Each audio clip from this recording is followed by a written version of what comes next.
এই দাঁড়াও দাঁড়াও, ভর দুপুরে যাচ্ছ কোথায়? ভিডিওটা দেখে যাও।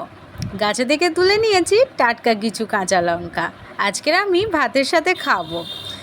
আজকের আমার রান্নাঘরের গল্প ছিল সাদা ভাত, সাথে নিয়েছি ইলিশ মাছ ভাজার অল্প একটু তেল, আর সেই আমার গাছে থেকে তোলা টাটকা কাঁচা লঙ্কা, ইলিশ মাছের মাথা দিয়ে কচুর চচ্চড়ি, আর সর্ষে দিয়ে ইলিশ মাছ আর আমের আচার।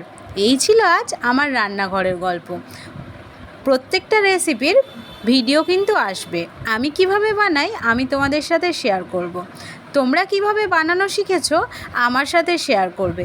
আমি যদিও পাকা রাঁধুনি নই, তবুও চেষ্টা করি, আর শখ আছে তাই ভিডিও করি, তোমাদের সাথে শেয়ার করি।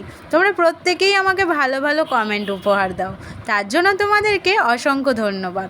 আর আজকে এই ভিডিওটা দেখে অবশ্যই একটি লাইক, একটি কমেন্ট করে জানিও ইলিশ মাছ তোমাদের কার কার প্রিয়। টাটা।